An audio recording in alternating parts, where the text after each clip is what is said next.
नमस्कार।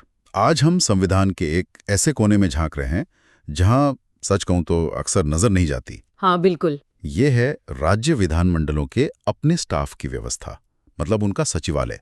सुनने में शायद ये थोड़ा ड्राई लगे, तकनीकी लगे, हाँ लगता है। पर ये मुद्दा सीधे तौर पर विधायिका की आजादी और उसके काम करने की ताकत से जुड़ा है। बिल्कुल सही कहा। ये सिर्फ कोई एडमिनिस्ट्रेटिव सेटअप मतलब प्रशासनिक ढांचा नहीं है। ये असल में ये पक्का करता है कि हमारे चुने हुए प्रतिनिधि बिना किसी बाहरी दबाव के अपना काम कर सके। हाँ, और इसे समझने के लिए आज हमारे पास कुछ काफी दिलचस्प स्रोत हैं। एक तो है संविधान का अनुच्छेद 187 खुद में। हाँ वो तो है ही। दूसरा, राज्य विधानमंडल सचिवालय कर्मचारी विनियमन पर कुछ जानकारी है हमारे पास। और सबसे खास वो जो 30 जुलाई 1949 को संविधान सभा में इस अनुच्छेद पर बहस हुई थी, उसका एक ब्यौरा है। हाँ ये बहसें बहुत कुछ बताती हैं। इनसे पता चलता है कि आज जो व्यवस्था है वो क्यों है, मतलब संविधान बनाते वक्त क्या सोच थी इसके पीछे। सही। तो आज हमारा इरादा है बेसिकली इन स्रोतों की मदद से ये समझना कि राज्य विधानमंडल का अपना स्टाफ क्यों होता है, उनकी भर्ती कैसे होती है, सेवा की शर्तें कौन तय करता है और इसके पीछे की पूरी संवैधानिक सोच क्या थी। हाँ चलिए शुरू करते हैं। तो चलिए शुरू करते हैं। संविधान का अनुच्छेद 187, यही है वो नींव जिस पर कह सकते हैं ये सारी व्यवस्था टिकी है। सही कहा आपने। अनुच्छेद 187 का जो पहला हिस्सा है यानी खंड 1, वो बिल्कुल साफ कहता है कि राज्य के विधानमंडल के हर सदन का यानी विधानसभा का, और अगर विधान परिषद है तो उसका भी अपना अलग सचिवीय स्टाफ होगा। अपना अलग स्टाफ? इसका मतलब क्या हुआ, जैसे ये सरकारी कर्मचारियों से अलग होंगे? हाँ बिल्कुल। इसका सीधा मतलब यही है कि ये कर्मचारी राज्य सरकार के अंडर काम नहीं करेंगे। अच्छा। चेयरमैन उनके प्रति जवाबदेह होंगे। ओके। इसी से उनकी निष्पक्षता और स्वतंत्रता बनी रहती है। हालांकि इसी खंड 1 में एक छोटी सी मतलब छूट भी दी गई है। अच्छा, वो क्या है? वो ये कि जिन राज्यों में 2 सदन हैं, विधानसभा और विधान परिषद दोनों, वहां अगर विधानमंडल चाहे तो दोनों सदनों के लिए कुछ पद कॉमन मतलब साझे भी बना सकता है। ओह ठीक है। हाँ, जरूरी नहीं कि हर पद बिल्कुल अलग अलग ही हो। समझ गया। मतलब सिद्धांत तो ये है कि स्टाफ अलग हो, पर थोड़ी फ्लेक्सिबिलिटी है, जरूरत के हिसाब से कुछ तालमेल बिठाया जा सकता है। हाँ लेकिन मुख्य विचार यही है कि विधायिका का अपना स्वतंत्र प्रशासनिक तंत्र हो। एकदम सही। मकसद यही है कि विधायिका अपना काम असरदार तरीके से कर सके, प्रभावी ढंग से कर सके और उसे सरकारी दखलंदाजी का कोई डर ना हो। आप सोचिए ना, अगर स्टाफ सरकार के कंट्रोल में होगा तो क्या विधायिका खुलकर सरकार से मुश्किल सवाल पूछ पाएगी या उसकी नीतियों की निष्पक्ष जांच कर पाएगी? नहीं, शायद नहीं। ये बात तो सोचने वाली है। हाँ ठीक है, तो स्टाफ होगा और वो स्वतंत्र होगा, ये तो साफ हो गया। पर सबसे बड़ा सवाल, इन्हें रखेगा कौन? मतलब भर्ती कैसे होगी, इनकी तनख्वाह, छुट्टियां, प्रमोशन यानी जो सर्विस कंडीशंस होती हैं, ये सब किसके हाथ में होगा? क्या ये भी सरकार ही तय करेगी? नहीं, यही तो कह सकते हैं विधायिका की स्वतंत्रता की असली परीक्षा है। हाँ। संविधान इसका सीधा जवाब देता है। अनुच्छेद 187 के खंड 2 में ये खंड बिल्कुल साफ तौर पर राज्य विधानमंडल को ये शक्ति देता है कि वो कानून बनाकर मतलब बाकायदा एक एक्ट पास करके अपने सचिवालय के कर्मचारियों की भर्ती और उनकी सेवा की शर्तों को तय करे, रेगुलेट करे। कानून बनाकर, यानी पावर सीधे विधानमंडल के हाथ में। ये तो बड़ी बात है। हाँ बहुत बड़ी बात है। और ये विधानमंडल की स्वायत्तता को, उसकी ऑटोनॉमी को मजबूती देता है। स्वायत्तता मतलब अपने फैसले खुद लेने की आजादी, बिना किसी बाहरी दबाव के। विधानमंडल खुद तय कर सकता है कि उसे किस तरह के लोग चाहिए, उनकी क्वालिफिकेशन क्या हो, उन्हें कैसे भर्ती किया जाए और उनकी सर्विस के नियम क्या होंगे। लेकिन इसमें एक मुश्किल हो सकती है ना। मान लीजिए कोई नया राज्य बना है या किसी और वजह से विधानमंडल ने इस पर अभी तक कोई कानून बनाया ही नहीं है, तब क्या होगा? क्या तब तक कोई भर्ती नहीं होगी, कोई नियम नहीं होंगे, कामकाज कैसे चलेगा? बिल्कुल वैलिड सवाल है और संविधान बनाने वाले इस स्थिति के बारे में जानते थे। अच्छा। इसीलिए अनुच्छेद 187 में एक तीसरा खंड यानी खंड 3 भी जोड़ा गया है। ये एक तरह का, आप कह सकती हैं, अस्थायी या अंतरिम इंतजाम करता है। अंतरिम इंतजाम? वो कैसा? खंड 3 कहता है कि जब तक विधानमंडल खंड 2 वाली अपनी शक्ति का इस्तेमाल करके कानून नहीं बना लेता, तब तक राज्य के राज्यपाल यानी गवर्नर ये नियम बना सकते हैं। ओ, गवर्नर बना सकते हैं? हाँ, लेकिन यहाँ एक पेच है। पेच? क्या मतलब? क्या राज्यपाल अपनी मर्जी से कोई भी नियम बना देंगे? नहीं नहीं, बिल्कुल नहीं। राज्यपाल को ये नियम बनाने से पहले विधानसभा के मामले में अध्यक्ष यानी स्पीकर से, और अगर विधान परिषद है तो उसके सभापति यानी चेयरमैन से सलाह मशवरा करना जरूरी है। अच्छा, सलाह लेना जरूरी है। हाँ, ये एक संतुलन बनाने की कोशिश है ताकि कार्यपालिका यानी एग्जीक्यूटिव सीधे सीधे नियम न थोप दे। समझ गया। तो अध्यक्ष या सभापति की सलाह जरूरी है। और ये जो नियम राज्यपाल बनाएंगे, क्या वो हमेशा लागू रहेंगे, परमानेंट होंगे? नहीं, ये नियम सिर्फ तब तक चलेंगे जब तक विधानमंडल खुद अपना कानून नहीं बना लेता। अच्छा। जैसे ही विधानमंडल वो कानून पास कर देगा, राज्यपाल द्वारा बनाए गए ये नियम उस कानून के दायरे में आ जाएंगे, या कह सकते हैं कि कानून उन नियमों की जगह ले लेगा। ठीक है। तब तक काम ना रुके, कोई एडमिनिस्ट्रेटिव वैक्यूम मतलब प्रशासनिक खालीपन ना पैदा हो।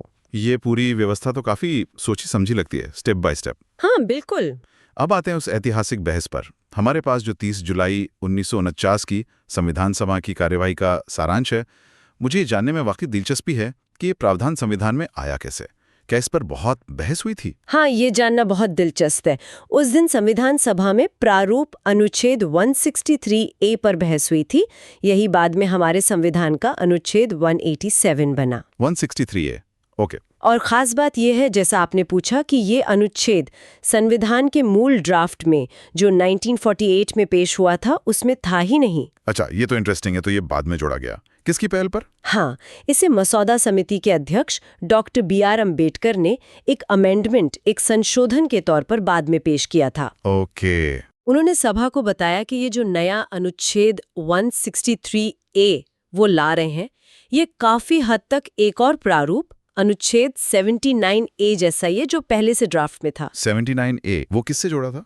ये अनुच्छेद 79A संसद के सचिवालय से जुड़ा था, और यही बाद में संविधान का अनुच्छेद 98 बना। ओह, तो इसका मतलब ये हुआ कि जो व्यवस्था केंद्र में संसद के लिए सोची जा रही थी, लगभग वैसी ही व्यवस्था राज्यों के विधानमंडलों के लिए भी लाने का विचार था। हाँ, बिल्कुल। एक तरह से ये विधायिका की स्वतंत्रता को केंद्र और राज्य दोनों स्तरों पर पक्का करने की कोशिश थी, सिमेट्री बनाने की। निश्चित रूप से। इसके पीछे का जो बुनियादी सिद्धांत था वो यही था कि विधायिका, जो लोगों की प्रतिनिधि संस्था है और कानून बनाती है, उसे कार्यपालिका यानी सरकार के प्रभाव से मुक्त होकर काम करना चाहिए। और इस स्वतंत्रता के लिए उसका अपना स्वतंत्र प्रशासनिक स्टाफ होना पहली और सबसे जरूरी शर्त है।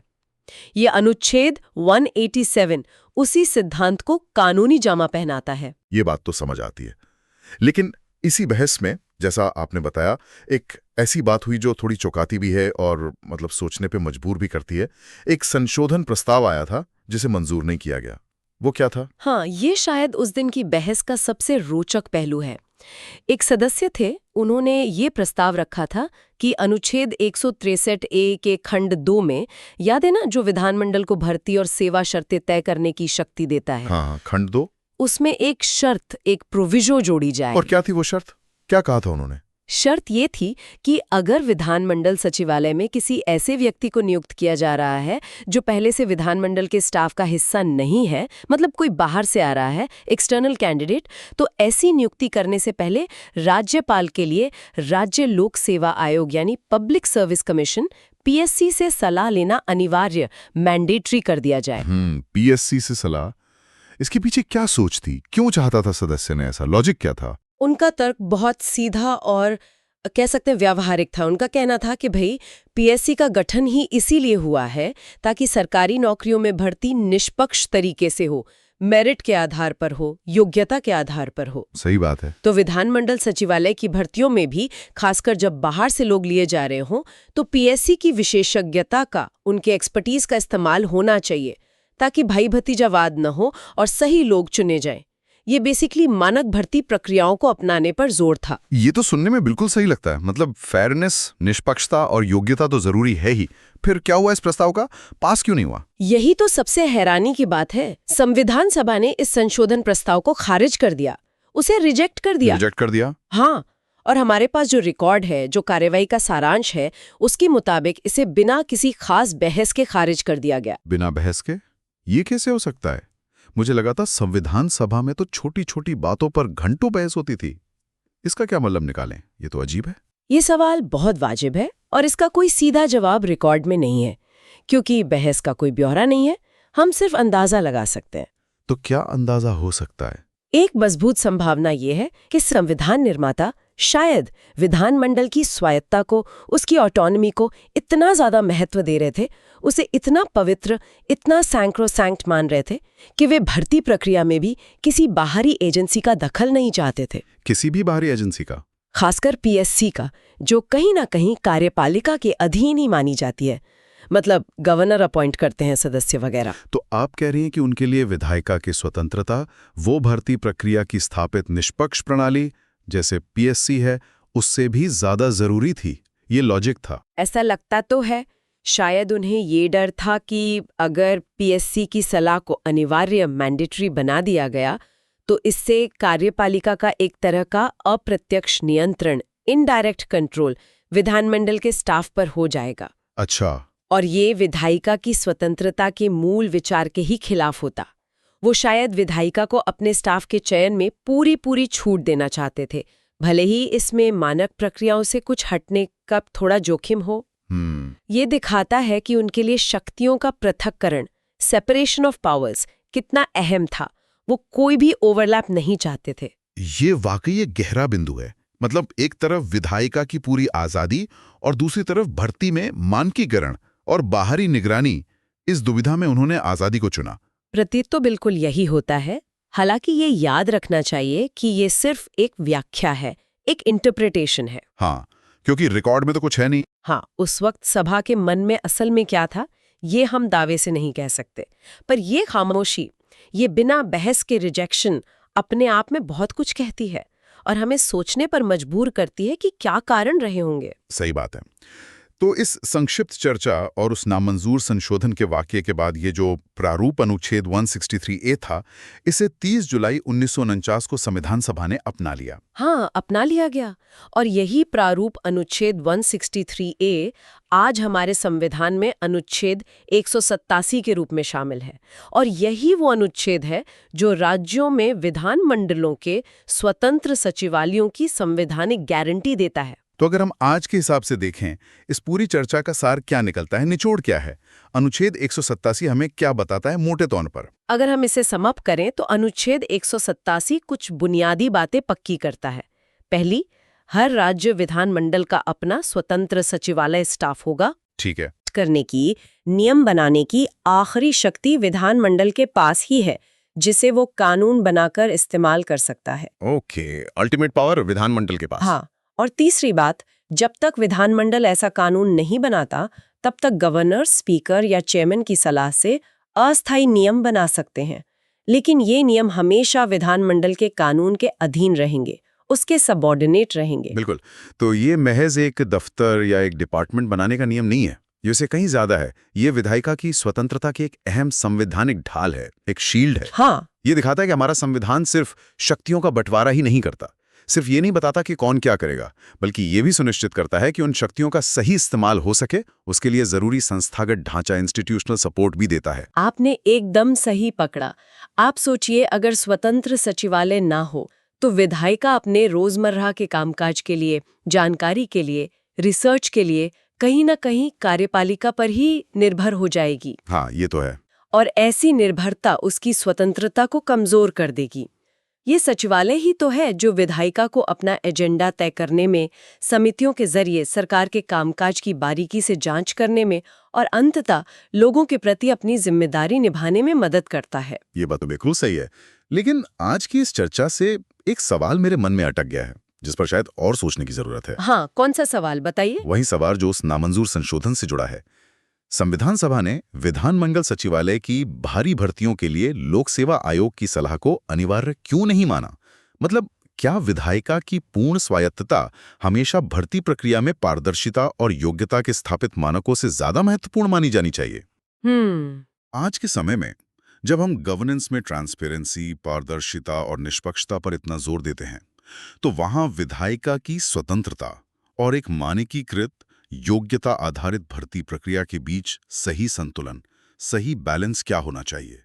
ये एक ऐसा सवाल है जो मुझे लगता है हमें सोचने पर मजबूर करता है। ये वास्तव में एक बहुत महत्वपूर्ण और कह सकते हैं विचारणीय प्रश्न है।